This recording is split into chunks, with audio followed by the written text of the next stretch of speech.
सुप्रभात बच्चों। आज हम लोग 10th क्लास का 3rd चैप्टर देखेंगे। मीराबाई, उनका परिचय पढ़ेंगे और देखते हैं कि मीराबाई ने अपने पदों में क्या लिखा है। आप सब जानते हैं कि मीरा जो हैं वो कृष्ण भक्ति शाखा की प्रमुख कवित्री रही हैं।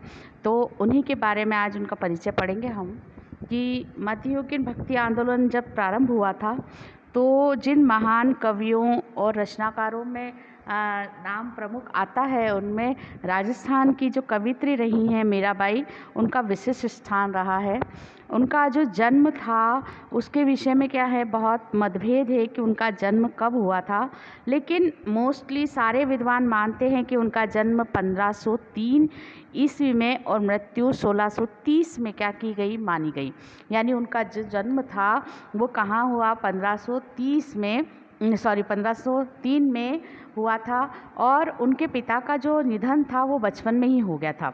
और तत्पश्चात उनका जो विवाह था वो महाराणा सांगा के ज्येष्ठ पुत्र भोजराज के साथ हुआ था। किसके साथ हुआ था? महाराणा सांगा जो चित्तौड़ के राजा थे, उनके बड़े पुत्र जो भोजराज थे उनके साथ ही उनका क्या था, विवाह हुआ था। लेकिन 1 साल बाद ही उनके पति का भी क्या हो गया, देहांत हो गया। मीराबाई के जो पति थे उनका भी देहांत क्या हो गया, 1 साल बाद ही क्या हो गया था। और इसके कारण उनको संसार से विरक्ति हो गई, क्योंकि बचपन से ही उन्हें कृष्ण भक्ति में क्या थी, तन्मयता थी, वो कृष्ण भक्ति में ही लीन रहा करती थी। और एक बार का प्रसंग है कि जब रैदास जी क्या हो रहे थे, कृष्ण जी की मूर्ति को लेकर निकल रहे थे उनके गांव से, तो मीरा उस मूर्ति को देखकर इतनी अभिभूत हो गई, इतनी ज़्यादा प्रसन्न हो गई, इतनी ज़्यादा उससे उनको लगाव हो गया कि उन्होंने उनसे कहा कि ये कौन है। तो उन्होंने कहा कि ये ईश्वर है, तो आप जिनसे प्यार करें वही क्या है, आपका ईश्वर है। तो उन्होंने कहा कि अच्छा, ईश्वर को अगर हम प्यार करते हैं तो वो हमारा हो जाता है। तो बोले हाँ, जिस तरह से कोई पति होता है, प्रेमी होता है ना, या आप अपना पुत्र होता है, कोई भी हो जिससे हम सबसे ज़्यादा प्यार करते हैं तो वही हमारा ईश्वर हो जाता है। तो उनके मन में बस ये बात क्या हो गई, घर कर गई, और उन्होंने उसी क्षण कृष्ण को क्या कर लिया, अपना प्रियतम, अपना पति मान लिया और बचपन से ही वो कृष्ण भक्ति में लीन हो गई। ऐसा कहा जाता है कि जब रैदास जी क्या हुए, वहाँ से निकल कर काशी पहुँचे तो उनको वहाँ पर भगवान को जब उन्होंने स्थापित करना चाहा तो वो मूर्ति स्थापित नहीं हुई। और कहते हैं कि वो मूर्ति ने रैदास जी से बात की और कहा कि जिस जगह से मुझे तुम वहाँ से जिस रास्ते से लेके आए, और वो जो कन्या थी जिसने मुझे मेरे बारे में पूछा था, मुझे पुनः उनके पास ही क्या कर दे, पहुँचा दे। तो रैदास जी को पुनः आकर वो मूर्ति मीराबाई को देनी पड़ी। और कहा जाता है कि मीरा ने तब से ही कृष्ण की भक्ति क्या कर दी थी, प्रारंभ कर दी थी। तो ऐसे समय में फलस्वरूप उन्होंने कुल मर्यादा को छोड़कर भक्ति भाव को ही अपनाने का क्या किया, प्रसंग प्रारंभ किया। कहा जाता है कि वो समय ऐसा था जब महिलाएं क्या होती थी, पर्दों में रहती थी। महिलाएं कैसी होती थी, खुले में नहीं रहती थी, वो पर्दे में रहती थी। तो ऐसे समय में महिलाएं जब पर्दे में रहती थी तो कृष्ण भक्ति करते हुए उन्होंने अपने कुल की मर्यादा को भी क्या कर दिया था, छोड़ दिया था। वो संतों के बीच में बैठकर क्या करती थी, भजन संध्या पूजन करती थी, जो उनके परिवार के सदस्यों को क्या नहीं था, बिल्कुल नागवार गुजारा होता था, यानी उनको बिल्कुल पसंद नहीं था। वे ब्रिज की जो तीर्थ यात्रा करती थी वृंदावन में गोस्वामी जी से मिलकर, फिर वो क्या हो गई, द्वारका चली गई, क्योंकि उनके जो ससुराल पक्ष के लोग हैं उन्होंने विभिन्न प्रकार की उनको यातना देने का प्रयास किया। उनके देवर ने उन्हें सांप से डसवाने का प्रयास किया, जहर का प्याला पीने के लिए दिया। तो मीरा इन सारी चीज़ों से क्या हो गई थी, परेशान हो गई, और वो अपनी कृष्ण भक्ति को समझते हुए क्या हो गई, आगे की ओर चल दी। मीरा की भक्ति जो थी वो दैन्य और माधुर भाव से ओतप्रोत थी, यानी उन्होंने माधुर्य भाव यानी सांसारिक भाव को क्या किया, अपनाया।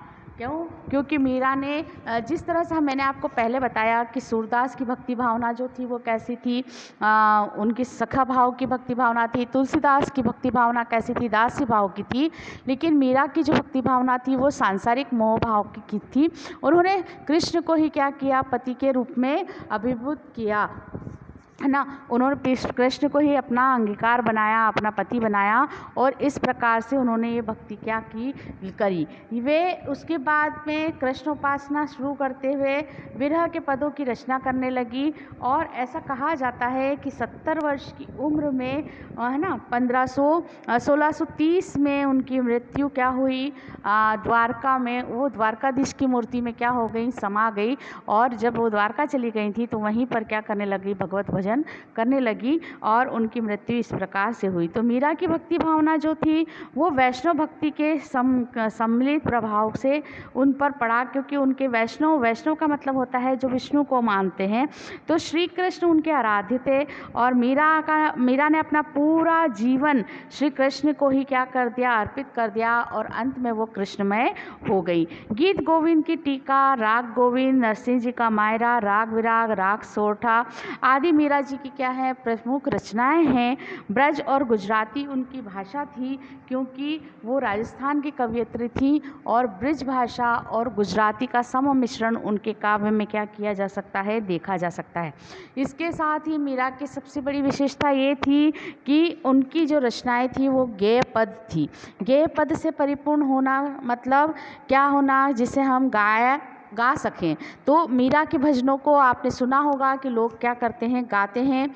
ईश भक्ति का समर्पण भाव इनके पदों में हम क्या होता है, सर्वत्र देखने को मिलता है। अब देखिए, मीरा जी का भाव पक्ष जो था वो बहुत ही भक्ति भावनाओं से परिपूर्ण था। भक्ति और शक्ति यानी निर्गुण और सगुण दोनों की उपासना उनके काव्य में क्या होती है, हमको देखने को मिलती है। निर्गुण संतों की भक्ति भावना से उनकी भावना क्या थी, प्रभावित थी। तो स्पष्ट हो जाता है कि मीरा जो थी स्वयं निर्गुण आराध्य के प्रति अधिक समर्पित थी, क्योंकि ईश्वर के आकार प्रकार को उन्होंने देखा नहीं था, पर कृष्ण को वो सगुण रूप में क्या करती थी, पूजती थी, उन्हें अपना पति मानती थी। ये मीराबाई की क्या थी, काव्य की विशेषता थी। और दूसरी उनकी विशेषता थी कि उन्होंने भक्ति के 9 ही सोपानों को भरपूर रूप से अपनाया। कैसे अपनाया, उन्होंने भक्ति रूप को क्या किया, पूरे 9 सोपानों को अपनाया। यानी नवदा भक्ति जिसको कहा जाता है, 9 प्रकार से भक्ति जो की जाती है 9 सोपानों में की जाती है, नवदा भक्ति कहलाती है। तो ऐसी भक्ति को मीरा ने क्या किया था, अपनाया था। तो भक्ति के वो 9 सोपान होते हैं, श्रवण, कीर्तन, स्मरण, पद सेवा, अर्चन, वंदन, दास्य, साख्य और आत्मनिवेदन।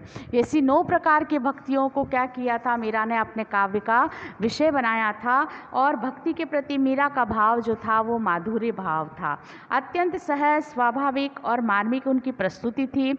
लोकलाज को छोड़कर नारी स्वभाव के अनुसार उन्होंने अपनी भक्ति भाव को क्या किया था, प्रकट किया था। तो मीरा का ये भाव पक्ष रहा। उसके साथ ही उनका कला पक्ष यह रहा कि उसमें जो कला पक्ष की स्वाभाविकता है वो क्या होती है, उनकी दिखाई देती है। उनकी पदावली जो है भारतीय भाषा और बोलियों की है, जिसमें राजस्थानी, गुजराती और ब्रज भाषा का प्रमुख रूप से सम्मिश्रण क्या होता है, देखने को मिलता है। मीराबाई की जो रस योजना थी वो श्रृंगार रूप की थी। श्रृंगार के दोनों ही रूप, संयोग और वियोग का उन्होंने पूरा क्या किया है, चित्रण किया है।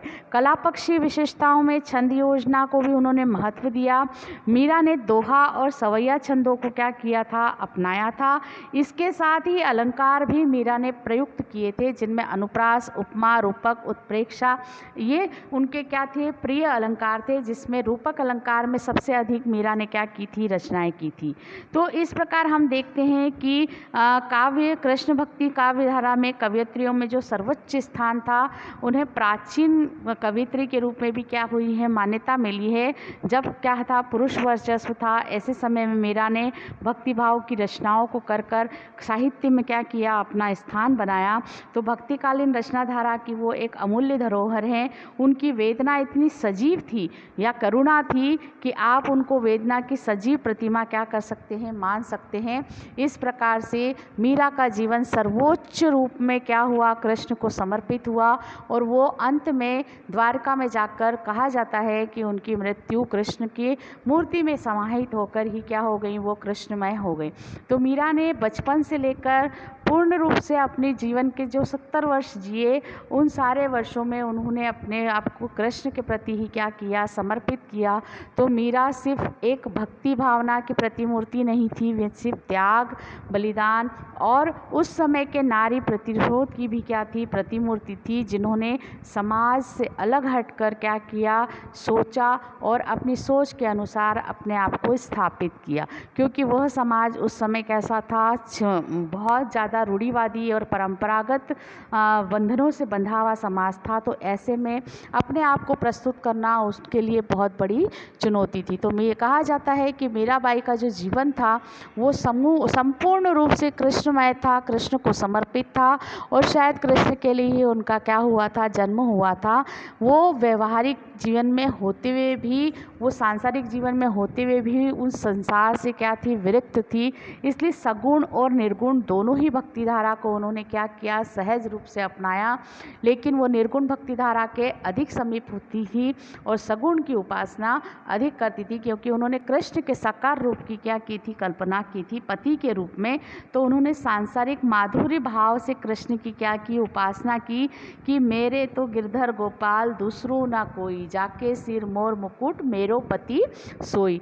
यही बात उन्होंने क्या की, सिद्ध की। इसके साथ ही उन्होंने गुरु की महिमा का भी क्या किया, बखान किया कि सत की नाव खेवटिया सतगुरु भव सागर तर जायो रे, है ना। यानी सत की नाव से, सच्चाई की नाव से ही जो सतगुरु ने नाव दी है, उससे ही हम इस भवसागर को पार कर सकते हैं। तो मीरा गुरु के प्रति भी अगाध श्रद्धा रखती थी और उनके गुरु रैदास जी थे।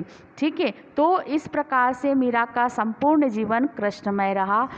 मुझे लगता है कि आज का ये पाठ आपको, ये मीरा का जो जीवन परिचय है, आपको अच्छे से समझ में आया होगा। धन्यवाद।